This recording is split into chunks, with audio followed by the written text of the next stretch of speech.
Hey, what's going on, guys? It's FPL Yusuf here, and welcome back to another video on my YouTube channel. Today, I'm going to be going over my game week 14 transfer targets ahead of the midweek game week deadline this coming week. I'm going to go over my current team and how we're getting on currently in game week 13.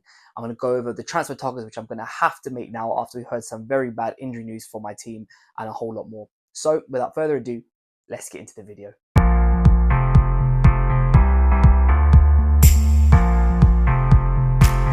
Okay, welcome back, guys. Thank you so much for being here today with me on my YouTube channel for another video. Before we get into this one, if you wouldn't mind dropping a thumbs up and subscribing down below, it would be greatly appreciated. Okay, so this has got to be probably my worst game week, maybe ever in FPL. So just as a little disclaimer, at the time of recording, I'm currently doing this video on Sunday afternoon as the 1:30 games are kicking off. So, Chelsea are currently 2-0 up, Manchester United are currently 2-0 up.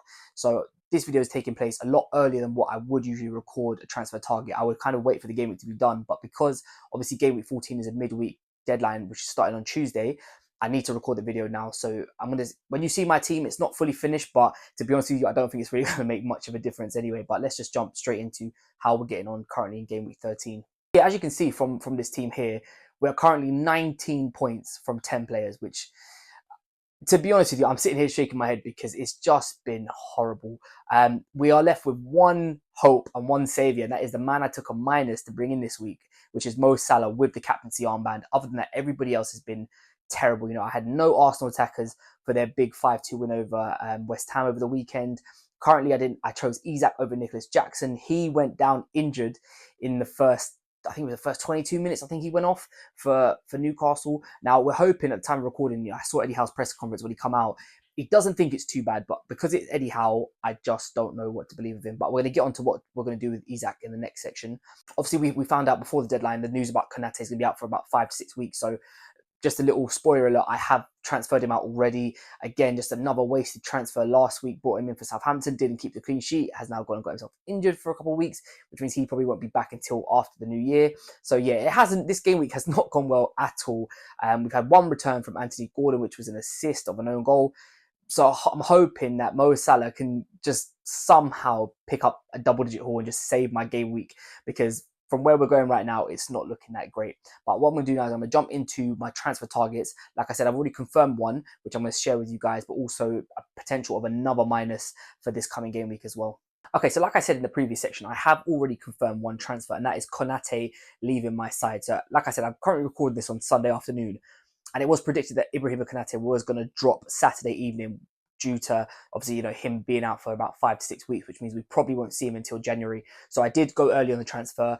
It's not too much of a risk this week. As I said, like, the game week deadline's coming on Tuesday, so it's only a few days to wait. So I have made one transfer, which is Konate out, and I have brought in Estupinian in from Brighton. Now, but I think Brighton over the next sort of 5-6 weeks, I'm hoping, fingers crossed, I get no more injuries and I can just leave him there. They've got some good fixtures. I'm hoping for some clean sheets. Fingers crossed he can get some attacking returns. He got an assist against Southampton. Maybe he could have a little bit more, to be honest with you, but hopefully, we can get one of those lucky games where he gets a goal, an assist, coupled with a clean sheet, and gets a nice double-digit return. But yeah, that's my first free transfer, which I have confirmed already, and I have made for the game week 14 deadline. Like I said, there is a potential here for minus. So I'm going to come on to what my final team setup is in a second. Now, Isak he did come off after 22 minutes, which it suggests to me that maybe it's not as good as maybe what Eddie Howe's trying to allude to. I feel like if it wasn't that bad, maybe he could have played on, maybe made it to half time. But the fact that he came off straight away, maybe they were taking precautions with him, but I'm not sure, to be honest with you. This one's a really tough one to take because we chose Isak over Jackson 2 weeks ago. And obviously Jackson has scored last week and assisted last week. He's currently got a goal in the game that's being played as I'm recording this. So it's a little bit disappointing to see that there. The obvious move would be to move Jackson in for Isak, right? So Nicholas Jackson's got Southampton away next week. Bear in mind, Nicholas Jackson is on 4 yellow cards, so the game's at half time at Chelsea now, and so far he hasn't picked up a card. I'm going to wait and see how the rest of the game goes, but at the time of recording, the obvious transfer for me would be to move Jackson in for Isak.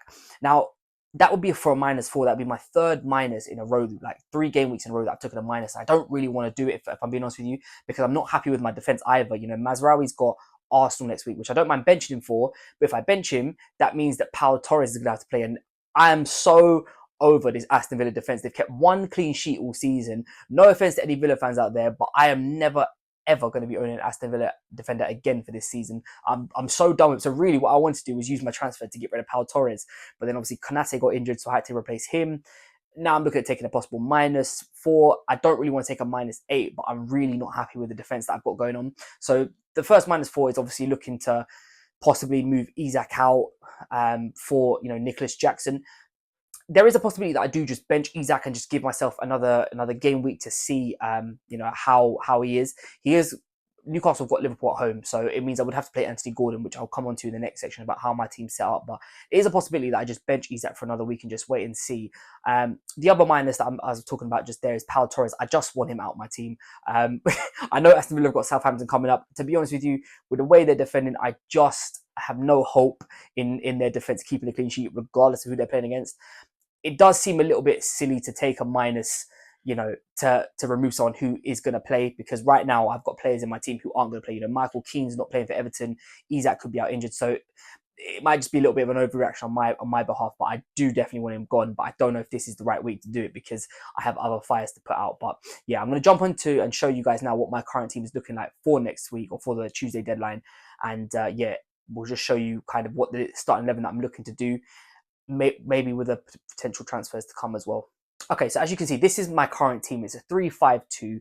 Estupiñán is obviously in there due to Konate going, so he's be part of the back three of Estupiñán, Pau Torres, which I don't want to play, but I might have to this week, and Aït-Nouri. Again, Wolves defensively showed us a lot yesterday in their game that why we're trying to hope for the upside from Aït-Nouri, because I don't expect a lot of clean sheets from them. David Raya, again, he's just kind of a set and forget keeper. I haven't really got any issues with him, so he's fine.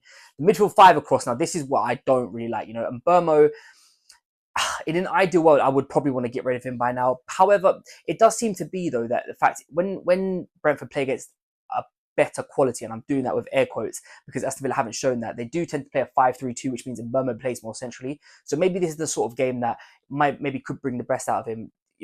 So far for the last few games, he's had a really low expected goal and expected assists threat from Brentford, but that's because he's been playing so far wide. But usually when Brentford go away from home, they play a 5-3-2 with Bissam and Burma up front, which may actually suit him. So I'll probably end up keeping him this week. Anthony Gordon, again, when I brought him in 2 weeks ago, I knew this fixture was coming, so I'm not going to sit here kicking and screaming about the fact that I've got to play him against Liverpool. It is at St James's Park. Trent wasn't. I mean, I don't know what the City and Liverpool team news is at the moment, but Trent wasn't in their game in midweek against Real Madrid. Connor Bradley was ruled out with a potential injury, so maybe Gordon might have a nice little matchup down that left-hand side, so we'll keep him there for now. Semenyo against Tottenham, it is at home. I don't mind playing him. Tottenham defensively, some days they are brilliant like they were against City. Other days they're shocking like they were against Brighton a few weeks ago. So Semenyo, I'm just going to keep him there. He's fine to play. Mo Salah obviously going away to Newcastle. Probably one of my captaincy shouts with the other man in the midfield, Cole Palmer as well. So it probably will be on one of them too. So I'm not pleased with the midfield, but I'm also not happy. I'm not happy with it. It's more the defense that I'm annoyed with. And obviously up front would be João Pedro and Matheus Cunha. So I think looking at the squad on paper, I think at the time of me recording, I probably will just leave it like this. I don't really want to take another minus. Obviously, I know the upside is there by moving Isak out for Jackson, but if Isak's going to be back before game week 16 and 17, which is where I wanted to target Newcastle, then I might just end up keeping him, just benching him for this week. Liverpool's not a great fixture anyway. And then, yeah, just waiting to give myself another week or another game week to see kind of what his injury issue is and how long he's going to be out for, if he's going to be out at all. Okay, thank you guys so much for watching. If you have enjoyed it, don't forget to drop a thumbs up and subscribe down below. I would really appreciate if you guys would give this video a thumbs up, because FPL at the moment has been really rough with my team. The players haven't been performing. We've been dropping injuries left, right, and centre. But you know what? It can only go better from here. So I say. I said the same thing last week and the week before, and it hasn't gone that way. But you know what? I take this as a challenge. We're approaching the halfway stage in a couple of weeks' time, so I kind of look at it and we'll reassess then, and then hopefully, second half of the season we'll put a big run together, like at Man City in a title run, and hopefully just go springing back up. So yeah, it can only get better from here. But like I said, if you guys have enjoyed this video, don't forget to drop a thumbs up and subscribe down below, and I'll catch you guys next time.